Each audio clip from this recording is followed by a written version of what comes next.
All right, so we're going to look at square roots of perfect squares. So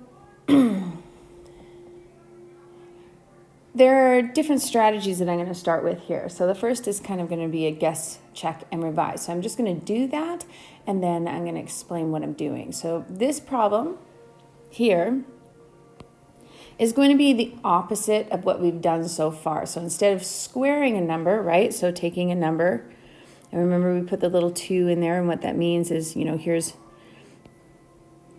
there's one side of a square, which would be half of this, right? And here's the other side of the square, which is the other half. So the little square root is telling us that it's a perfect square there. So that 2 would have 2 of them, right? And now we would have to multiply 2 by itself, which would give us 4, right? So now we're looking for the opposite of that. So how do I find the perfect square of 36? So without using a calculator. So by looking at this, I know these ones off by heart. So I can say, what can multiply together to give me 36? Well, I know 1 times 36. I know 2 can go in there. I know 3 can, right? But not by itself. So I could go all the way through. 4 can, 5 can't. Oh, but then I make it to 6, and I can say, you know what? 6 times 6 works. Okay, so that's one strategy there. So again, I want you to pause the video and work your way through these next 2 problems here. Okay, so again, I could go 1 times 16, right? But that's not a number times itself.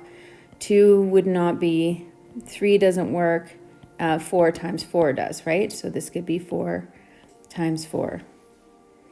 All right, when I get to 49, okay, I know that 49 is bigger than 36.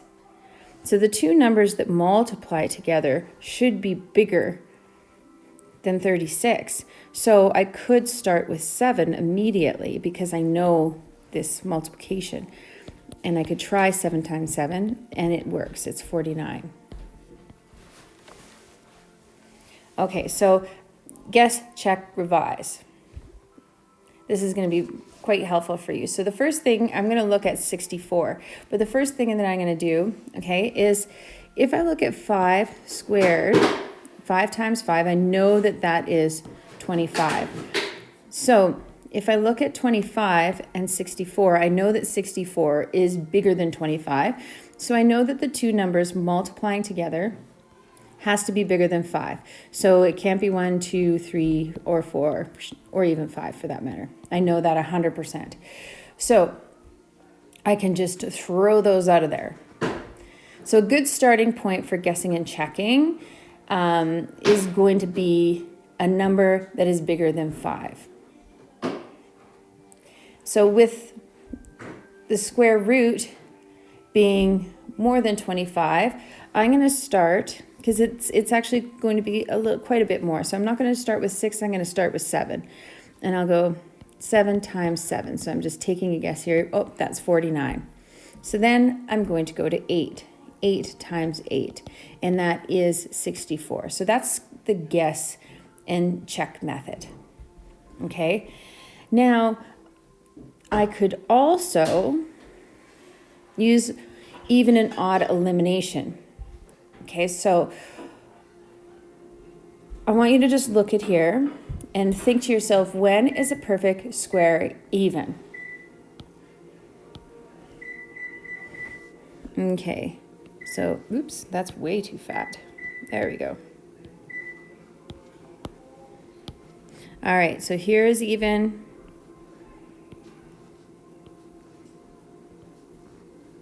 All right, now I want you to think, when is it odd? And I just want you to pause the video now and take a really good look at this and see if there's a pattern that's arising that you notice. So when is a perfect square even and when is a perfect square odd? And see if you can come up with what we call a generalization based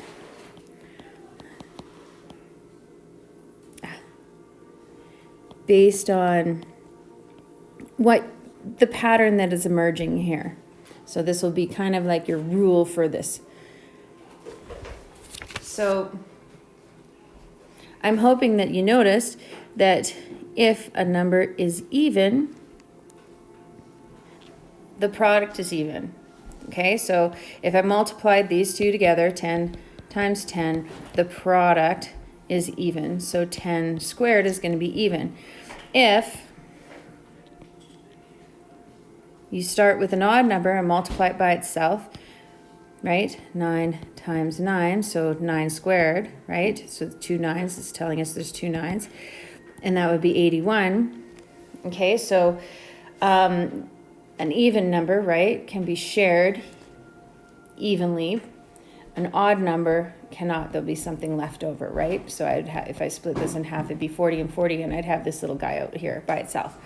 So what we're noticing is even numbers, okay, equals an even answer, right? So this would be the perfect square.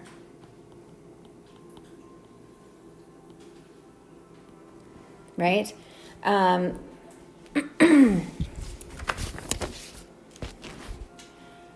Okay, so if I'm looking back then at 64, I could know right away, if I have 5 squared memorized and it's 25 and I know it's bigger, I know looking at this is going to be even. So I could have started at 6 times 6, but I know I can eliminate 7 times 7.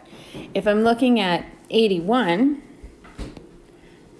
okay, knowing that it is going to be an odd number right away, I could guess and check and go straight to 49, not do 8 times 8, because I know that that's not a possibility, and do 9 times 9, which would be then 81.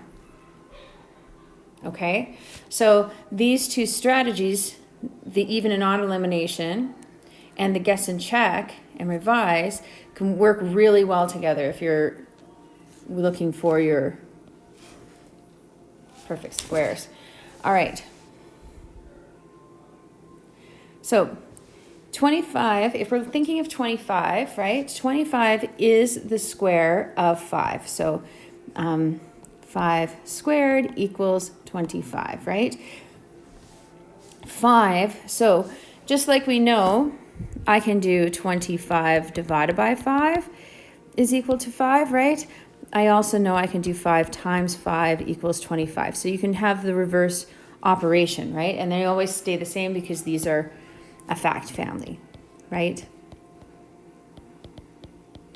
And so 25 divided by 5, 25 divided by 5, or 5 times 5 is 25, right? That is never going to change. That's the fact family. So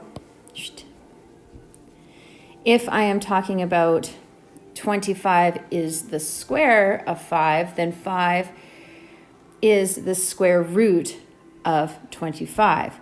So we're going to just have a look. So this is what it looks like to write 5 squared.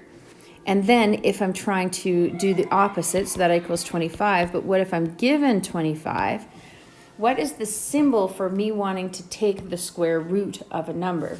So instead of just putting division, right, it's almost as if we take this little 2 and we add it here. So you can see that little 2 here, right there. And we add that to the division symbol. And that means that we're going to take the square root of 25.